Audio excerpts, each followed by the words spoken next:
Hi നമസ്കാരം. Electrical engineering കഴിഞ്ഞ് അല്ലെങ്കിൽ ഇലക്ട്രിക്കൽ ഡിപ്ലോമ കഴിഞ്ഞുള്ള സ്റ്റുഡൻസിൻ്റെ അടുത്ത ജോബിനെ പറ്റിയുള്ള ഒരു വീഡിയോ ആണിത്. ഇതിൽ ഏകദേശം എല്ലാ മേഖലകളും നമ്മൾ കവർ ചെയ്യുന്നുണ്ട്. ഇലക്ട്രിക്കൽ എഞ്ചിനീയറിംഗ് കഴിഞ്ഞിട്ടുള്ള എടുക്കാൻ അല്ലെങ്കിൽ ജോബ് കിട്ടാൻ സാധ്യതയുള്ള ജോബ് ട്രൈ ചെയ്യാൻ സാധ്യതയുള്ള മേഖലകളെല്ലാം നമ്മൾ കവർ ചെയ്യുന്നുണ്ട്. നമുക്ക് ഓരോന്നായിട്ട് നമുക്കൊന്ന് ശ്രദ്ധിക്കാം. ഞാനിതിനെ ഇലക്ട്രിക്കൽ എഞ്ചിനീയറിംഗ് കഴിഞ്ഞ് ഉള്ള ജോബ് അവസരങ്ങൾ 4ആയിട്ട് തരംതിരിച്ചിട്ടുണ്ട്. ഇപ്പോൾ ബിടെക് അല്ലെങ്കിൽ ഡിപ്ലോമ കഴിഞ്ഞ് ബിടെക് ആണ് ഞാൻ മെയിനായിട്ട് ബിടെക് ആണ് ഫോക്കസ് ചെയ്തേക്കുന്നത്. ബിടെക് കഴിഞ്ഞ് നിങ്ങൾക്ക് പോസ്റ്റ് ഗ്രാജുവേഷൻ മാസ്റ്റർ ഡിഗ്രി അല്ലെങ്കിൽ എംടെക്കിന് പോകാവുന്നതാണ്. അതൊരു സെക്കൻഡറി ഓപ്ഷനായിട്ട് ഞാൻ മാറ്റി വെച്ചേക്കാണ്. അല്ലാതുള്ള ജോബ് അവസരങ്ങൾ ഞാൻ 4ആയിട്ട് ലിസ്റ്റ് ഡൗൺ ചെയ്തിട്ടുണ്ട്. നിങ്ങൾക്ക് കാണാം. ഗവൺമെന്റ് ജോബുകൾക്ക് നിങ്ങൾക്ക് ട്രൈ ചെയ്യാവുന്നതാണ്. 1. 2 പ്രൈവറ്റ് ജോബുകൾക്ക് നിങ്ങൾക്ക് ട്രൈ ചെയ്യാവുന്നതാണ്. പിന്നെ ഓവർസീസ് ജോബുകൾക്ക് നിങ്ങൾക്ക് ട്രൈ ചെയ്യാം. അതുകൂടാതെ എന്റർപ്രണർ നിങ്ങൾക്ക് ഒരു സംരംഭകനാകാനുള്ള ഒരു ചാൻസ് ഉണ്ട്. ഇനി നമുക്ക് ഈ പറഞ്ഞിട്ടുള്ള എല്ലാ മേഖലകളും നമുക്ക് ഓരോന്നായിട്ട് ഇതിലുള്ള സാധ്യതകൾ എന്താണെന്ന് നമുക്ക് ഓരോന്നായിട്ട് നോക്കാം. Post graduation. അപ്പോൾ നമ്മുടെ നാട്ടിലെ എല്ലാ ആൾക്കാരും എഞ്ചിനീയറിംഗ് കഴിഞ്ഞിട്ടുള്ള ഏത് ബ്രാഞ്ചിലുള്ള എഞ്ചിനീയറിംഗ് കഴിഞ്ഞിട്ടുള്ള ആൾക്കാർക്കും പോസ്റ്റ് ഗ്രാജുവേഷന് ഉള്ള അവസരങ്ങൾ നിറയെ നമ്മുടെ നാട്ടിലുണ്ട്.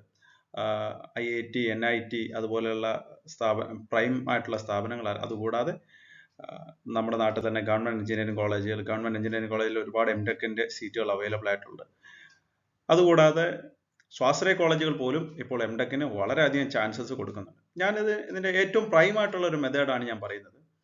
ബിടെക് അല്ലെങ്കിൽ BE കഴിഞ്ഞിട്ടുള്ള സ്റ്റുഡൻസിന് ബിടെക്കും BE മാത്രമല്ല, എംടെക്കിലേക്ക് പോകാൻ വേണ്ടി ബിടെക്കും BE മാത്രമല്ല, MSc കഴിഞ്ഞ ഉള്ളവർക്ക് MSc chemistry, MSc electronics, MSc physics തുടങ്ങിയ മാസ്റ്റർ ഡിഗ്രി പ്രോഗ്രാം കഴിഞ്ഞിട്ടുള്ള എഞ്ചിനീയറിംഗ് അല്ലാതെ കഴിഞ്ഞിട്ട് ബിടെക് അല്ലാത്ത ആൾക്കാർക്കും എംടെക്കിന് ചെയ്യാവുന്നതാണ്.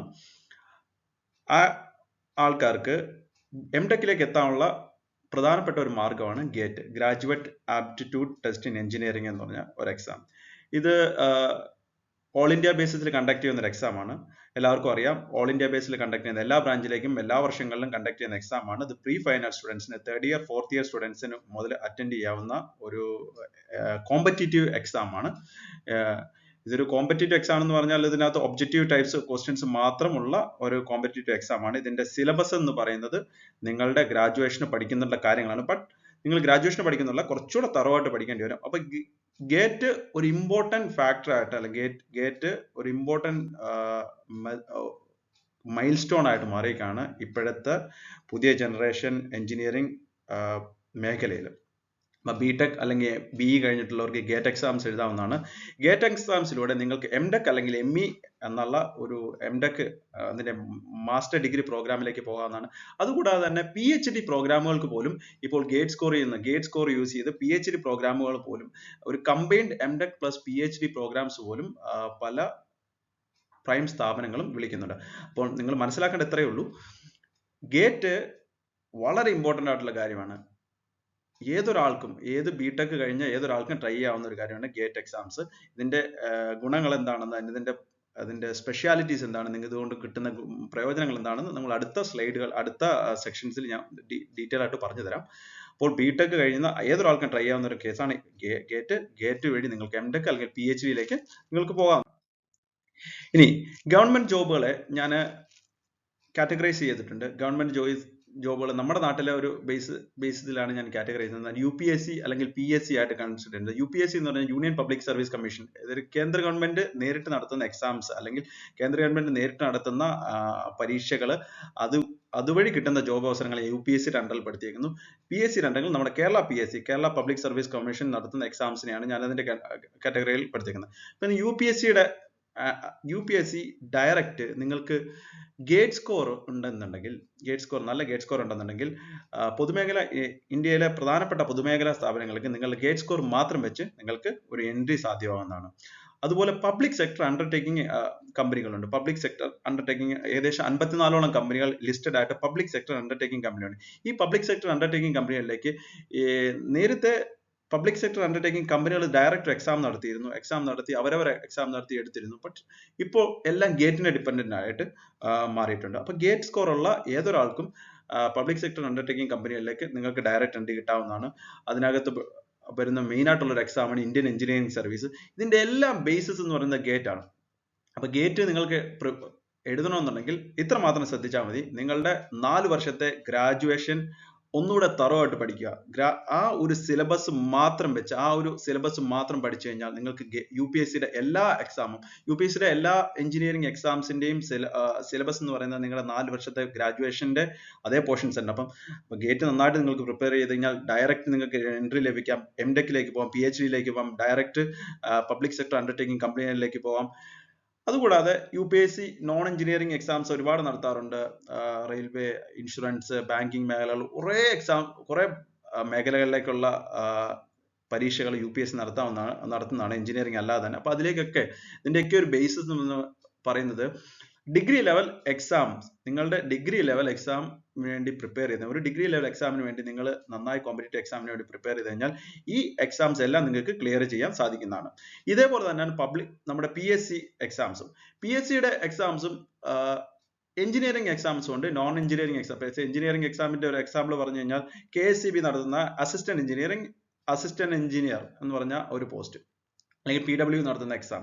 ഇതിന്റെയൊക്കെ സിലബസ് എന്ന് പറയുന്നത് നമ്മൾ കോളേജ് പഠിക്കുന്ന 4 വർഷത്തെ ഡിഗ്രി മാത്രമാണ്. അപ്പൊ ഈ ഡിഗ്രി നന്നായിട്ട് പഠിച്ചാൽ, ദാറ്റ് മീൻസ് നിങ്ങൾ ഗേറ്റിന് വേണ്ടി നന്നായിട്ട് പ്രിപ്പയർ ചെയ്താൽ നിങ്ങൾക്ക് UPSC, PSC പോലെയുള്ള മെയിൻ എക്സാംസ് വളരെ ഈസി ആയിട്ട് നിങ്ങൾക്ക് ക്രാക്ക് ചെയ്യാൻ പറ്റും. നല്ല എഞ്ചിനീയറിംഗ് പോസ്റ്റിലേക്ക് നിങ്ങൾക്ക് ഒരു ജോബ് കിട്ടുന്നതുമാണ്. അതുപോലെ PSC കണ്ടക്ട് ചെയ്യുന്ന നോൺ എഞ്ചിനീയറിംഗ് കാറ്റഗറി എക്സാംസ് ഉണ്ട്. ഇപ്പൊ നോൺ എഞ്ചിനീയറിംഗ് നിങ്ങൾ കോമ്പറ്റേറ്റ് ചെയ്യേണ്ടി വരുന്നത് എല്ലാവിധ ഡിഗ്രി ഹോൾഡേഴ്സിനോടും എല്ലാവിധ ബ്രാഞ്ചിലുള്ള ആൾക്കാരാണ്. അപ്പൊ നോൺ എഞ്ചിനീയറിംഗ് ഏതൊക്കെയാണെന്ന് നിങ്ങൾക്ക് അറിയാം. ഓക്കെ, ഇപ്പോൾ നമ്മുടെ കേരള ഗവൺമെന്റ് സെക്ടറിലേക്ക് കിടക്കുന്ന എല്ലാ എക്സാംസിനെയും, എല്ലാ കോമ്പറ്റേറ്റീവ് എക്സാംസും നമുക്ക് നോൺ എഞ്ചിനീയറിംഗ് ആയിട്ട് കാറ്റഗറീസ്. അപ്പം ഇതിന്റെ ഒരു രത്ന ചുരുക്കം എന്ന് പറയുന്നത്, എഞ്ചിനീയറിംഗ് എക്സാം നിങ്ങൾക്ക് ഗവൺമെന്റ് സെക്ടറിൽ, കേന്ദ്ര ഗവൺമെന്റ് ആയിക്കോട്ടെ, നമ്മുടെ സംസ്ഥാന ഗവൺമെന്റ് ആയിക്കോട്ടെ, നിങ്ങൾക്ക് നല്ലൊരു പൊസിഷനിലേക്ക് വരണമെന്നുണ്ടെങ്കിൽ ഒരു കാര്യം മാത്രം ശ്രദ്ധിച്ചാൽ മതി. നിങ്ങൾ 4 വർഷത്തെ എക്സാം, 4 വർഷത്തെ BTech, ഇൻ കേസ് നിങ്ങൾ 4 വർഷം നന്നായിട്ട് പഠിക്കാത്തവരാണെങ്കിൽ കുഴപ്പമില്ല, നിങ്ങൾക്ക് 1 വർഷമോ 2 വർഷമോ എടുത്ത് നിങ്ങൾ നന്നായിട്ട് ഗേറ്റിന് പ്രിപ്പയർ ചെയ്ത് കഴിഞ്ഞാൽ ഡയറക്റ്റ് നിങ്ങൾക്കൊരു നല്ല കമ്പനിയിലേക്ക് എൻട്രി കിട്ടാനുള്ള ചാൻസ് ഉണ്ട്.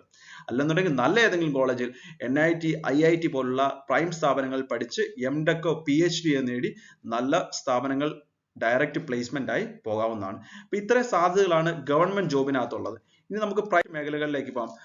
പ്രൈവറ്റ് മേഖലകളിലേക്ക് നമ്മൾ പോകുന്ന സമയത്ത് നമ്മളിപ്പോൾ ഡിസ്കസ് ചെയ്യുന്ന ഇലക്ട്രിക്കൽ എഞ്ചിനീയറിംഗിന്റെ കാര്യം. ഇലക്ട്രിക്കൽ എഞ്ചിനീയറിംഗ് കഴിഞ്ഞ് കൂടുതൽ ആൾക്കാർ വർക്ക് ചെയ്യുന്ന ഒരു ഇൻഡസ്ട്രിയാണ് കൺസ്ട്രക്ഷൻ ആൻഡ് ഇൻഫ്രാസ്ട്രക്ചർ, അല്ലെങ്കിൽ MEP ഇൻഡസ്ട്രി എന്ന് പറയുന്നത്. അപ്പോൾ MEP ഇൻഡസ്ട്രീസ് നിങ്ങൾക്കറിയാം, ദിനം പ്രതി നമ്മുടെ നാട്ടിലെ ബിൽഡിങ്ങുകൾ അല്ലെങ്കിൽ സ്ട്രക്ചറുകളൊക്കെ ഒരുപാട് വർദ്ധിച്ചുകൊണ്ടിരിക്കുന്ന ഒരു സമയമാണ്. അപ്പോൾ ഏതൊരു സ്ഥലത്ത് പോയാലും, ഇപ്പം ഈ നമ്മുടെ നാട്ടിൽ നിന്ന് ചെന്നൈയിലോ ബാംഗ്ലൂർ, കൊച്ചി, ബോംബെ, കൽക്കട്ട, ഡൽഹി, എവിടെ പോയാലും ബിൽഡിങ്ങുകൾ, ഹൈറൈസ് ബിൽഡിങ്ങുകളുടെ ഒരു കാലമാണ്. ഈ ഹൈറൈസ് ബിൽഡിങ്ങുകൾ കൂടി വരുന്നതാണ്. അപ്പം കൺസ്ട്രക്ഷൻ ഒരു നല്ല ചാൻസ് ഉള്ള, നല്ല അവസരങ്ങൾ നൽകുന്ന ഒരു ഇൻഡസ്ട്രിയാണ്. അതുപോലെ രണ്ടാമതൊരു യൂട്ടിലിറ്റി ഇൻഡസ്ട്രീസ്. അപ്പൊ യൂട്ടിലിറ്റീസ് എന്ന് പറഞ്ഞാൽ നമ്മുടെ ദിനംപ്രതി ആവശ്യങ്ങൾക്ക് വേണ്ടിയിട്ടുള്ള സർവീസ് തരുന്ന എല്ലാ ഇൻഡസ്ട്രീസിനും നമ്മൾ യൂട്ടിലിറ്റി എന്ന് പറയുമ്പോൾ, എക്സാമ്പിൾ ആയിട്ട് പറഞ്ഞാൽ ഇലക്ട്രിസിറ്റി, വാട്ടർ, ഇന്റർനെറ്റ്, അല്ലെങ്കിൽ ടെലിഫോൺ ഡിപ്പാർട്ട്മെന്റ്, അല്ലെങ്കിൽ ഗ്യാസ് കണക്ഷൻ, ഇവരെല്ലാം നമ്മൾ യൂട്ടിലിറ്റീസ് പറയും. അപ്പം ഞാൻ ഇതിനകത്ത് ഉൾപ്പെടുത്തിയിരിക്കുന്ന യൂട്ടിലിറ്റി എന്ന് പറയുന്നത് മെയിൻ ആയിട്ട് ഇലക്ട്രിസിറ്റി ജനറേഷൻ, ട്രാൻസ്മിഷൻ, ഡിസ്ട്രിബ്യൂഷൻ. അപ്പം യൂട്ടിലിറ്റി കമ്പനികൾ, ഇപ്പൊ യൂട്ടിലിറ്റി കമ്പനികൾ മെയിൻ ആയിട്ട് നമ്മുടെ നാട്ടിലുള്ള പല കമ്പനികളും യൂട്ടിലിറ്റി കമ്പനികൾ ഗവൺമെന്റിന്റെ അണ്ടറിലാണെങ്കിൽ കൂടെ അവരുടെ കോൺട്രാക്ടിങ്, സബ് കോൺട്രാക്ടിങ് ആയിട്ടുള്ള കുറെ കമ്പനികളുണ്ട്. അപ്പോൾ അവിടെയൊക്കെ നമുക്കൊരു ഇലക്ട്രിക്കൽ എഞ്ചിനീയേഴ്സിന് നല്ലൊരു ചാൻസസ് ഉണ്ട്. അതുപോലെ ഓയിൽ ആൻഡ് ഗ്യാസ് ഇൻഡസ്ട്രി. അപ്പോൾ ഓയിൽ ആൻഡ് ഗ്യാസ് ഇൻഡസ്ട്രീസിൽ ഒരുപാട് ഏതൊരു ഇൻഡസ്ട്രിയിൽ പോയി കഴിഞ്ഞാലും ഇലക്ട്രിക്കൽ മെഷീനറീസ് ഇല്ലാത്ത ഒരു ഇൻഡസ്ട്രി ഉണ്ടാവില്ല. അപ്പോൾ ഏത് ഇൻഡസ്ട്രിയിൽ പോയാലും ഇലക്ട്രിക്കൽ മെഷീനറീസ് ഉണ്ടാവും. അപ്പോൾ ഓയിൽ ആൻഡ് ഗ്യാസ് ഇൻഡസ്ട്രീസിൽ electrical systems, instrumentation systems, SCADA system, ഇങ്ങനെ തുടങ്ങി നിരവധി RTUs, ഇങ്ങനെ നിരവധി സിസ്റ്റംസ് ഓയിൽ ആൻഡ് ഗ്യാസ് കമ്പനികളിൽ ഇലക്ട്രിക്കൽ അല്ലെങ്കിൽ ഇൻസ്ട്രുമെന്റേഷൻ റിലേറ്റഡ് ആയിട്ട്, ഇലക്ട്രിക്കൽ ഉള്ള ഏതൊരാൾക്ക്, ഇൻസ്ട്രുമെന്റേഷൻ എഞ്ചിനീയർ ചെയ്യുന്ന ഏതൊരു ജോലിയും ഏകദേശം കഴിവും ഏകദേശം സ്കില്ലുള്ള ഏതൊരു ഇലക്ട്രിക്കൽ എഞ്ചിനീയറിനും ചെയ്യാവുന്നതാണ്. അതുപോലെ ഹോസ്പിറ്റാലിറ്റി ഇൻഡസ്ട്രീസ് എന്ന് പറഞ്ഞാൽ ഹോട്ടൽ, റിസോർട്ട്സ് തുടങ്ങിയ ഫെസിലിറ്റി മാനേജ്മെന്റ് സ്ഥാപനങ്ങൾ. അപ്പൊ ഇവിടെയൊക്കെ ഫെസിലിറ്റി മാനേജ്മെന്റ് ഉണ്ട്. അപ്പം വലിയ വലിയ ഹോട്ടലുകൾ, വലിയ റിസോർട്ടുകൾ, ഇവിടെയൊക്കെ അവരുടെ electrical systems, HVAC systems, MEP സിസ്റ്റംസിന്റെ ഒക്കെ മാനേജ്മെന്റ് ഏതെങ്കിലും ഒരു ഫെസിലിറ്റി മാനേജ്മെന്റ് കമ്പനി ആയിരിക്കും ഏറ്റെടുത്തിരുന്നത്. അപ്പോൾ ഫെസിലിറ്റി മാനേജ്മെന്റ് മേഖലയിൽ നിങ്ങൾക്ക് നല്ലൊരു അവസരം, ഇലക്ട്രിക്കൽ എഞ്ചിനീയേഴ്സിന് നല്ലൊരു അവസരമുണ്ട്. അതുകൂടാതെ മാനുഫാക്ചറിങ് കമ്പനീസിൽ വളരെയധികം സാധ്യതകൾ ഇപ്പോൾ ഉണ്ട്. ഏതൊരു മാനുഫാക്ചറിങ് ഇൻഡസ്ട്രീസ് പോയി എടുത്ത് നോക്കിയാൽ അവിടെ electrical systems, control panels, control systems, cabling systems, machineries എല്ലാം ഉണ്ട്. ഇതില്ലാത്ത മാനുഫാക്ചറിങ് കമ്പനീസ് ഇല്ല. അപ്പം ഇത് മാനുഫാക്ചറിങ് കമ്പനികൾ, ഏത് മാനുഫാക്ചറിങ് യൂണിറ്റ് ആയാലും അവിടെ ഇലക്ട്രിക്കൽ എഞ്ചിനീയേഴ്സിന്റെ ഒരു ആവശ്യകത ഉണ്ടായിരിക്കുന്നതാണ്. അടുത്ത ഒരു ഇൻഡസ്ട്രിയാണ് ഞാൻ ലിസ്റ്റ് ഡൗൺ ചെയ്തേക്കുന്ന എയർപോർട്ട് ആൻഡ് ഏവിയേഷൻ ഇൻഡസ്ട്രീസ്. അപ്പം എയർപോർട്ടിൽ ഇപ്പം നമ്മൾ ഈ പറഞ്ഞിട്ടുള്ള എല്ലാ കാര്യങ്ങളും നിങ്ങൾ ശ്രദ്ധിച്ചിട്ടുണ്ടെങ്കിൽ നിങ്ങൾക്ക് വ്യക്തമായിട്ട് മനസ്സിലാകും.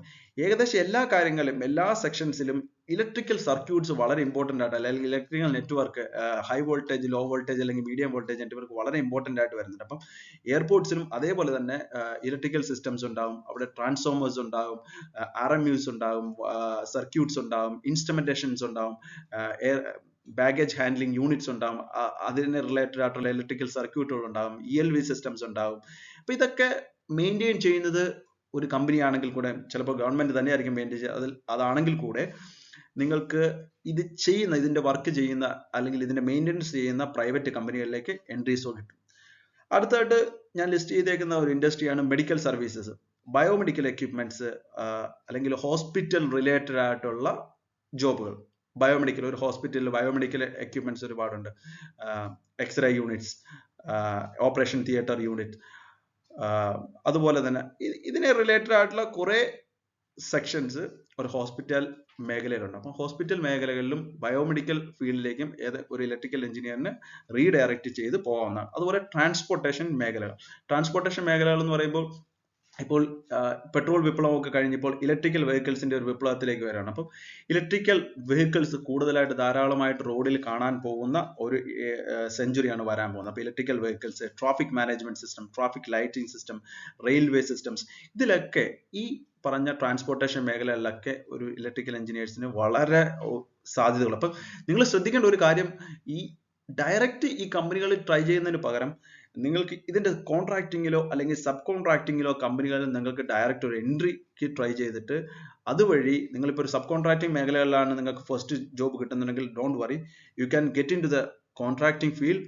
And be into the client field. അപ്പൊ ഇത് ഏതൊരു ഇൻഡസ്ട്രിയെ സംബന്ധിച്ചും നമുക്ക് ചിലപ്പോൾ ഒരു ഫ്രഷർ എഞ്ചിനീയറെ സംബന്ധിച്ച് ചിലപ്പോൾ നമുക്ക് ഡയറക്റ്റ് ഒരു എൻട്രി നമുക്ക് ക്ലയന്റ് സൈഡിലേക്കോ മെയിൻ കോൺട്രാക്ടർ സൈഡിലേക്ക് കിട്ടിയെന്ന് വരില്ല. അപ്പൊ വറി ചെയ്യേണ്ട കാര്യമില്ല. നിങ്ങൾ സബ് കോൺട്രാക്ടിങ്ങിലോ കോൺട്രാക്ടിങ്ങിലോ അല്ലെങ്കിൽ വേറെ ഏതെങ്കിലും റിലേറ്റഡ് ഫീൽഡിലേക്ക് പോയി നിങ്ങൾക്ക് ഡയറക്റ്റ് ക്ലയന്റ് സൈഡിലേക്ക് നിങ്ങൾക്ക് എത്തപ്പെടാവുന്നതാണ്.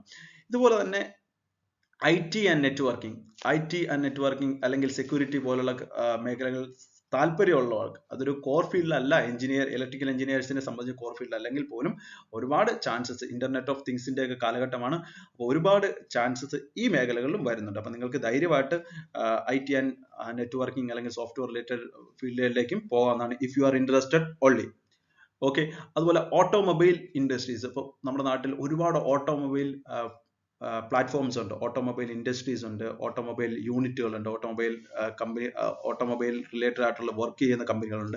ഇതിലേക്കൊക്കെ നിങ്ങൾക്ക് ഒരുപാട് മെഷീനറീസ്, നമ്മൾ ഈ പറഞ്ഞ മെഷീനറീസ് അല്ലെങ്കിൽ ഇലക്ട്രിക്കൽ സർക്യൂട്ട്സ് എല്ലാ കമ്പനികളിലും. അപ്പൊ നിങ്ങൾക്ക് ഒരു ബേസിക് ഐഡിയ ഉണ്ടായാൽ ഈ പറഞ്ഞിട്ടുള്ള എല്ലാ മേഖലകളിലേക്കും നിങ്ങൾക്ക് ഒരു ഡയറക്റ്റ് എൻട്രി അല്ലെങ്കിൽ ഒരു കോൺട്രാക്ടിങ് ലെവലിൽ ഒരു എൻട്രി നിങ്ങൾക്ക് കിട്ടുന്നതാണ്. ഓക്കെ. ഇനി ഓവർസീസ് ജോബുകളെ പറ്റിയാണ് ഡിസ്കസ് ചെയ്യാൻ പോകുന്നത്. ഓവർസീസ് ജോബുകൾ നമ്മൾക്ക് പ്രൈമായിട്ട് അല്ലെങ്കിൽ ആദ്യമായിട്ട് കൺസിഡർ ചെയ്യാൻ പോകുന്നത് ഗൾഫ് അല്ലെങ്കിൽ മിഡിൽ ഈസ്റ്റ് സെക്ടറിലേക്കാണ്. അല്ലെങ്കിൽ അടുത്ത നമ്മൾ ഈ പറഞ്ഞ പ്രൈവറ്റ് മേഖലകൾ, ഇന്ത്യയിൽ പ്രൈവറ്റ് മേഖലയിൽ പറഞ്ഞ എല്ലാവിധ സാധ്യതകളും ഗൾഫ് അല്ലെങ്കിൽ മിഡിൽ ഈസ്റ്റ് കമ്പനികളിൽ നിങ്ങൾക്ക് കിട്ടാൻ ചാൻസ് ഉണ്ട്. മിഡിൽ ഈസ്റ്റ് അല്ലെങ്കിൽ MENA region, middle east and north Africa റീജിയനിൽ നിങ്ങൾക്ക് കിട്ടാൻ ചാൻസ് ഉള്ള ഒരു മേഖലയാണ്. അപ്പം നിങ്ങൾക്ക് ഡയറക്റ്റ് വിസാസ് അല്ലെങ്കിൽ കാര്യങ്ങളൊക്കെ കിട്ടാൻ സാധ്യതയുള്ള റീജിയനാണ് MENA region, middle east and north African region. അടുത്ത south Asian countries, Singapore, Malaysia, Thailand പോലുള്ള കമ്പനികളിൽ ഡയറക്റ്റ് വിസ എടുത്ത് പാസ് വിസ, ഇപാസ് വിസകളൊക്കെ എടുത്ത് നിങ്ങൾക്ക് നമ്മൾ ലിസ്റ്റ് ഡൗൺ ചെയ്ത പ്രൈവറ്റ് സെക്ടറിലെ ജോബുകളെല്ലാം തന്നെ കിട്ടാൻ സാധ്യതയാണ്. ഈ യൂറോപ്യൻ കൺട്രീസിൽ വളരെ ലിമിറ്റഡ് ആയിട്ടുള്ള ജോബ് ഓപ്പണിങ്സ് ആണ് വരാറുള്ളത്. കാരണം കൂടുതലും അവിടുത്തെ ഒരു പേ സ്കെയില് എഞ്ചിനീയറിംഗ് മേഖലകൾ കമ്പാരിറ്റീവ്ലി ഒരു മിഡിൽ ഈസ്റ്റ് ലെവലിലേക്കാൾ ഒരു സൗത്ത് ഏഷ്യൻ റീജിയനിലേക്കാട്ട് കുറച്ച് കുറവാണ്. അത് മാത്രമല്ല അവിടേക്കുള്ള റിക്വയർമെന്റും വളരെ ലിമിറ്റഡ് ആണ്. പിന്നെ അമേരിക്ക, കാനഡ പോലുള്ള കൺട്രീസ് ഉണ്ട്. ഈ അമേരിക്ക, കാനഡ പോലുള്ള കൺട്രീസിൽ നമുക്ക് ഗൾഫ് റീജിയനിലെ പോലെ അല്ലെങ്കിൽ സൗത്ത് ഏഷ്യൻ കൺട്രീസിലെ പോലെ വിസ കൊടുക്കുക അല്ലെങ്കിൽ ഒരു ജോബ് പെർമിറ്റ് കൊടുക്കുക എന്നുള്ള ഒരു ഒരു ഒരു ടൈപ്പ് അല്ല. അവിടെ കൂടുതലായിട്ടും വർക്ക് പെർമിറ്റ് അല്ലെങ്കിൽ റെസിഡന്റ് പെർമിറ്റ് ലെവലിലുള്ള ഒരു സ്കീമാണ് ഉള്ളത്. ഇപ്പൊ അമേരിക്ക, കാനഡ പോലുള്ള കൺട്രികൾ, കാനഡ കുറച്ച് ഓപ്പൺ ആണ്, ബട്ട് അമേരിക്ക അത്ര ഓപ്പൺ അല്ല. കുറച്ചു കാലം മുമ്പ് വരെയൊക്കെ വളരെ ഓപ്പൺ ആയിട്ടുള്ള കൺട്രീസ് ആയിരുന്നു. അവിടെ കൂടുതലും നമ്മളുടെ ടെക്നോളജിക്കൽ പ്രൊഫഷണൽ IT പ്രൊഫഷണൽസിനെ കൂടുതലായിട്ടും അവര് വിസാസ് ഒക്കെ കൊടുത്തു. പക്ഷേ ഇപ്പോഴത്തെ മാറിയ സമയത്ത് സിറ്റുവേഷൻസിൽ അവരുടെ പോളിസീസ് ഒക്കെ മാറ്റിയ കാരണം ഒരുപാട് നമ്മുടെ ആൾക്കാർ ഇപ്പൊ സ്ട്രഗിൾ ചെയ്യുന്നുണ്ട് പുതിയ വിസാസ് ഒക്കെ കിട്ടാൻ. പക്ഷേ Canada is a best option. But കാനഡയിലേക്കുള്ള എൻട്രി അത്ര എളുപ്പമാകില്ല. അവിടെ നമ്മുടെ ഗൾഫിൽ പോകുന്ന പോലെ വിസ എടുത്ത് പോകുക എന്നുള്ള ഒരു ഓപ്ഷൻ അല്ല അവിടെ ഉള്ളത്. അവിടെ PR എടുക്കുക, പെർമനന്റ് റെസിഡൻസ് എന്നുള്ള പ്രോഗ്രാം ഉണ്ട്. അല്ലെങ്കിൽ നിങ്ങൾ സ്റ്റുഡന്റ് വിസയിൽ പോയി അവിടെ സെറ്റിൽ ആവുക. അതൊക്കെ വിദൂരമായിട്ടുള്ള ചാൻസസ് ആണ്. ബട്ട് പെർമനന്റ് റെസിഡൻസ് എടുക്കണമെങ്കിൽ തന്നെ നിങ്ങൾക്ക് ഒരു മിനിമം ഇത്ര വർഷം എക്സ്പീരിയൻസ് വേണ്ടി വരും നിങ്ങളുടേതായിട്ടുള്ള ഫീൽഡുകളിൽ. പിന്നെ അതുപോലെ തന്നെ പല ഡിഗ്രി കോഴ്സുകളും, നമ്മുടെ നാട്ടിൽ അംഗീകാരമുള്ള പല ഡിഗ്രി കോഴ്സുകളും കാനഡ പോലുള്ള കൺട്രി, കാനഡ, ഓസ്ട്രേലിയ, ന്യൂസിലാൻഡ് പോലെയുള്ള കൺട്രികളിൽ അവർ അപ്രൂവ് ആക്കില്ല. കാരണം അവിടെ ചെന്ന് അവരുടെ സിലബസിൽ, അവരുടെ അംഗീകാരമുള്ള സിലബസിൽ നമ്മൾ പഠിച്ച് നമ്മളെ കഴിവ് തെളിയിച്ചാൽ മാത്രമേ നമുക്ക് ആ ഒരു ലെവലിലുള്ള ജോബുകൾ കിട്ടുകയുള്ളൂ. എന്ന് പറഞ്ഞ് അതൊരു ഗോൺ ചാപ്റ്ററോ അല്ലെങ്കിൽ ക്ലോസ് ചാപ്റ്ററോ അല്ല. കാനഡ, ഓസ്ട്രേലിയ, ന്യൂസിലാൻഡ് പോലുള്ള കൺട്രികൾ ഇപ്പോൾ ടെക്നോളജി പ്രൊഫഷണൽസിനെ അവർക്ക് പ്രൊഫഷണൽസിനെ ഓപ്പൺ ആക്കി കൊടുത്തിട്ടുണ്ട്. ബട്ട് കുറച്ച് ടഫാണ് entry. It will take some time. നിങ്ങൾക്ക് ഒരു PR, പെർമനന്റ് റെസിഡൻസ് കിട്ടണമെന്നുണ്ടെങ്കിൽ ഒരു മിനിമം ക്വാളിഫിക്കേഷൻ വേണ്ടി വരും, മിനിമം എക്സ്പീരിയൻസ് വേണ്ടി വരും, ഒരു പ്രോസസ്സിൽ കൂടെ പോകേണ്ടി വരും. അവർ വളരെ ത്രൂ ആയിട്ട് നമ്മളുടെ ഡോക്യുമെന്റ്സ് എല്ലാം വെരിഫൈ ചെയ്ത് നമ്മളുടെ എഡ്യൂക്കേഷണൽ വർക്ക് എക്സ്പീരിയൻസ്, ക്വാളിഫിക്കേഷൻസ് എല്ലാം തറോ അനാലിസിസ് നടത്തിയതിന് ശേഷം മാത്രം നിങ്ങൾക്ക് പെർമനന്റ് റെസിഡൻസ് എന്ന് വെച്ചാൽ നിങ്ങൾക്ക് അവിടെ ജീവിക്കാനുള്ള, നിങ്ങൾക്കോ നിങ്ങളുടെ കുടുംബത്തിനോ ജീവിക്കാനുള്ള ഒരു സാഹചര്യം, ഒരു വിസ അല്ലെങ്കിൽ ഒരു പെർമനന്റ് റെസിഡൻസ് സെറ്റപ്പ് തരും. അതിനുശേഷം നിങ്ങൾക്ക് നിങ്ങളുടെ നാട് പോലെ ആ കൺട്രീസിൽ പോയി ജോബ് അന്വേഷിച്ച് കണ്ടുപിടിക്കാവുന്നതാണ്. അതൊരു ഓപ്ഷനാണ്. ബട്ട് കൂടുതൽ ആൾക്കാരും ഈ സൗത്ത് ഏഷ്യൻ അല്ലെങ്കിൽ ഗൾഫ് മെന റീജിയനാണ് കൂടുതലായിട്ട് ഡിപ്പെൻഡ് ചെയ്യുന്നത്. കാരണം കുറച്ചുകൂടെ ലിബറൽ ആണ്, ചാൻസ് ജോബ് കിട്ടാനുള്ള സാധ്യത വളരെ കൂടുതലുമാണ്. ഓക്കെ, അപ്പൊ ഇതാണ് ഓവർസീസിലെ ഒരു ജോബ് അവസരങ്ങൾ. ഇനി അടുത്തതായിട്ട് പറഞ്ഞു തരാനുള്ളത് എന്റർപ്രണർഷിപ്സ് ആണ്. അപ്പം എല്ലാ ആൾക്കാരും വർക്ക് ചെയ്ത് മാത്രം അല്ലെങ്കിൽ പണി എടുക്കാനായിട്ട് മാത്രം നടന്നാൽ പോരാ. കുറച്ച് ആൾക്കാർ പണി കൊടുക്കാനായിട്ട് നടക്കണം. അപ്പം എന്റർപ്രണർഷിപ്സ് വളരെ പ്രോത്സാഹിപ്പിച്ചുകൊണ്ടിരിക്കുന്ന ഒരു കാലഘട്ടമാണ്. നിങ്ങൾക്ക് എന്റർപ്രണേഴ്സ് ആകാം, ഒരു മാനുഫാക്ചറിങ് കമ്പനി തുടങ്ങാം, നിങ്ങൾക്ക് സ്പാർക്കിംഗ് ഐഡിയാസ് ഉണ്ടെങ്കിൽ മാനുഫാക്ചറിങ് കമ്പനീസ് തുടങ്ങാം, കോൺട്രാക്ടിങ് കമ്പനികൾ തുടങ്ങാം, ട്രേഡിംഗ് ആൻഡ് കോൺട്രാക്ടിംഗ് കമ്പനികൾ തുടങ്ങാം, റിസർച്ച് ആൻഡ് ഡെവലപ്മെന്റ് ചെയ്യാം, നിങ്ങളുടേതായിട്ടുള്ള മേഖലകൾ റിസർച്ച് ആൻഡ് ഡെവലപ്മെന്റ് ചെയ്യാം. ഇപ്പം ഫാമിലി ബിസിനസ് ടേക്ക് ഓവർ ചെയ്യാം. ആർക്കെങ്കിലും നല്ല ഫാമിലി ബിസിനസ് ഉണ്ടെങ്കിൽ നിങ്ങൾക്ക് നിങ്ങളുടെ സ്പാർക്കിംഗ് ഐഡിയാസ് കൂടെ നിങ്ങളുടെ എഞ്ചിനീയറിംഗ് സ്കില്ലുകൾ ഉപയോഗിച്ച് നിങ്ങളുടെ ഫാമിലി ബിസിനസ് ഡെവലപ്പ് ചെയ്യാൻ പറ്റുമെങ്കിൽ ആ ഒരു മേഖലകളും ട്രൈ ചെയ്യുന്നത്. എല്ലാവരും വർക്ക് ചെയ്ത് അല്ലെങ്കിൽ സമ്പാദിക്കണം, ഏൺ ചെയ്യണമെന്നില്ല. ഓരോ ആൾക്കാർക്കും ഓരോ ലെവലിലായിരിക്കും അവരുടെ സ്കിൽസ് ഇരിക്കുന്നത്. അപ്പം നിങ്ങൾക്ക് ആ മേഖലകൾ ചൂസ് ചെയ്യാവുന്നതാണ്. ഇതിനകത്ത് ഇൻട്രസ്റ്റിംഗ് ഫാക്ട് എന്ന് പറയുന്നത് ഒരുപാട് ലോണുകൾ, വിത്തൗട്ട് ഇൻട്രസ്റ്റ് ലോണുകൾ, കാര്യങ്ങളൊക്കെ എന്റർപ്രണേഴ്സിന് വേണ്ടി ഒരുപാട് സ്റ്റാർട്ടപ്പ് പാക്കേജസുകൾ, റിസ്ക് ഫ്രീ ആയിട്ടുള്ള സ്റ്റാർട്ടപ്പ് പാക്കേജസുകളൊക്കെ നമ്മുടെ നാട്ടിൽ അവൈലബിൾ ആണ്. മുദ്ര ലോൺ പോലുള്ള പല ലോണുകൾ അവൈലബിൾ. അപ്പൊ അതൊക്കെ നിങ്ങൾക്ക് എടുക്കാവുന്ന, നിങ്ങളുടെ മനസ്സിൽ സ്പാർക്കിംഗ് ഐഡിയ ഉണ്ടെങ്കിൽ, നിങ്ങൾ നല്ലൊരു എന്റർപ്രണർ ആകാണെന്നുണ്ടെങ്കിൽ you can be a good entrepreneur. Okay, അതുപോലെ നല്ല എന്റർപ്രണർഷിപ്സ്, നല്ല സ്പാർക്കിംഗ് ഐഡിയാസ് ഉണ്ടെന്നുണ്ടെങ്കിൽ ഒരുപാട് ഫോറിൻ ഇൻവെസ്റ്റ്മെന്റുകളൊക്കെ നമ്മുടെ നാട്ടിലേക്ക്, ഇപ്പൊ നിങ്ങൾക്കറിയാം ഒരുപാട് ഫോറിൻ ഇൻവെസ്റ്റ്മെന്റ് നമ്മളുടെ നാട്ടിലെ ചെറിയ ചെറിയ സ്റ്റാർട്ടപ്പുകളിലൊക്കെ വരുന്നുണ്ട്. അതുപോലെ നമ്മുടെ ഐഡിയ അത്ര സ്ട്രോങ് ആണ്, നമ്മുടെ ഐഡിയാസിനെ നന്നായിട്ട് മാർക്കറ്റ് ചെയ്യാനും കൂടി അറിയാവുന്നുണ്ടെങ്കിൽ ഷുവറായിട്ടും നമ്മൾക്ക് നല്ല ഫോറിൻ ഇൻവെസ്റ്റ്മെന്റുകൾ, എക്സാമ്പിൾ ആയിട്ട് പറഞ്ഞാൽ നമ്മുടെ ബൈജൂസ് ആപ്പ് ഒരു ചെറിയ രീതിയിൽ തുടങ്ങിയതാണ്. ഒരു റീസെന്റ് ഒരു 5 years ബാക്ക് അല്ലെങ്കിൽ 6-7 years ബാക്ക്. അതുപോലെ ID എന്ന് പറയുന്ന ഒരു ബ്രാൻഡിലുള്ള ഒരു food product starter from Bangalore, ID. അപ്പൊ ഇതിനൊക്കെ ഫോറിൻ ഇൻവെസ്റ്റ്മെന്റുകളൊക്കെ വന്നപ്പോൾ ഇതിൻ്റെയൊക്കെ റേഞ്ച് തന്നെ മാറിപ്പോയി. അപ്പം നമ്മളുടെ ഐഡിയാസ് എത്ര വിലപ്പെട്ടിട്ടുണ്ട്. നിങ്ങൾക്ക് ചിന്തിക്കാനും നിങ്ങൾക്ക് എക്സിക്യൂട്ട് ചെയ്യാനുള്ള ഐഡിയാസ് ഉണ്ടെന്നുണ്ടെങ്കിൽ ധൈര്യമായിട്ട് നിങ്ങൾക്ക് എന്റർപ്രണർഷിപ്പുമായിട്ട് നിങ്ങൾക്ക് മുമ്പോട്ട് പോകാവുന്നതാണ്. അപ്പോൾ ഇത്രയാണ് നമ്മൾ ഡിസ്കസ് ചെയ്യുന്ന പോയിന്റ്. ഇതിനകത്ത് എന്തെങ്കിലും ഡൗട്ട് ഉണ്ടെങ്കിൽ നിങ്ങൾക്ക് ധൈര്യമായിട്ട് നമ്മളെ കോൺടാക്ട് ചെയ്യാവുന്നതാണ്. Okay, thank you.